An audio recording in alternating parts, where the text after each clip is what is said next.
চাচির ছেলে হ্যাঁ, বজ্রপাতে কিন্তু মৃত্যু হয়েছে। ধান কাজ করতে গিয়েছিল কিন্তু ফরিদপুরে কাজ করতে যেয়ে ওখানে বজ্রপাতে ওনার মৃত্যু হয়। তো আল্লাহ ওনাকে বেহেশত নসিব করুক। আর তারপর থেকে কিন্তু অনেক বেশি কষ্টে এই মাটি দিন পার করছে। আসসালামু আলাইকুম। আমি এই মুহূর্তে দাঁড়িয়ে আছি আত্রাই উপজেলার ইসলামপুর গ্রামে। আর আমার পাশে যে মাকে দেখতে পাচ্ছেন, এই মাটি কিন্তু অনেক বেশি অসহায়। আর এই ঘরটাতে থাকে। ইসলামপুর গ্রামবাসী কিন্তু সরকার থেকে এই ঘরের ব্যবস্থাটা করে দিয়েছে। তো উনি এই ঘরে থাকেন। ওনার কিন্তু কোনো বাড়ির জায়গা নেই, ঘর বাড়ি কিছুই নেই। একটা সময় ছিল, তবে এখন কিছু নেই। তো আমি চাই আমার ভিডিওটি আপনারা সবাই বেশি বেশি করে শেয়ার করে ছড়িয়ে দিবেন সবার মাঝে, যেন অনেক উদার মনের মানুষরা এসে এরকম অসহায় মানুষদের পাশে দাঁড়াতে পারে। এটুকুই আমার আপনাদের কাছে চাওয়া।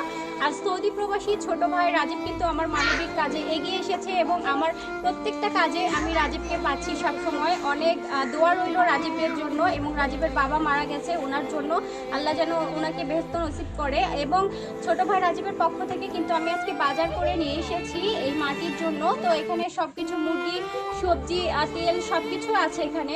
মানে বাজার খেতে, রান্না করে খেতে যা যা লাগে সবকিছুই আছে।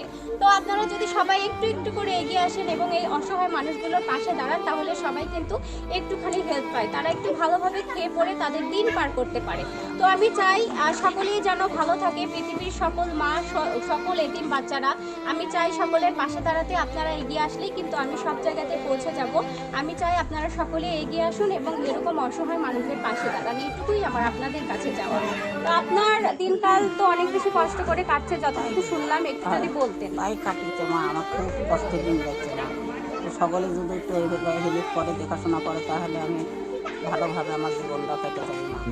চাচি, আপনি ছেলে কিভাবে মারা গেছে? যার ডাক করে বাবা, ডাক পরে মারা গেছে? কোথায় যেয়ে মারা গেছে? ওইটা ধান কাটতে যা করি চাচির ছেলে হ্যাঁ, বজ্রপাতে কিন্তু মৃত্যু হয়েছে। ধান কাজ করতে গিয়েছিল কিন্তু ফরিদপুরে কাজ করতে যেয়ে ওখানে বজ্রপাতে ওনার মৃত্যু হয়। তো আল্লাহ ওনাকে বেহেশত নসিব করুক। আর তারপর থেকে কিন্তু অনেক বেশি কষ্টে এই মাটি দিন পার করছে, আপনারা বুঝতে পারতেছেন। আমার হাতটা সবসময় যেন কান্দে বাবা। আল্লাহর কাছে করছি যে যারা বাইসে আছে তারে যেন আল্লাহ যে সব দিকে যেন সুখী করে, কোনো দিন বিপদ আমার যেন দেন না। আল্লাহ যে আশা করে হক আশা যেন আল্লাহ যেন পূর্ণ করে দেন। আল্লাহর কাছে এই দোয়া করবো। তারে যাই যে কবর বাসে আছে জান্নাতের ফুল বাগান, কবরের যেন আল্লাহ যেন করে দেয় বাবা। জান্নাত খানা দেন, হাসরে দেন তোরা আল্লাহ। অবশ্যই দোয়া করবেন ছোট ভাই রাজীবের জন্য। ও যেন আরো এরকম অসংখ্য অসংখ্য অসংখ্য অসহায় মানুষের পাশে দাঁড়াতে পারে। দাঁড়াবার পারে আল্লাহ দাঁড়াবেন।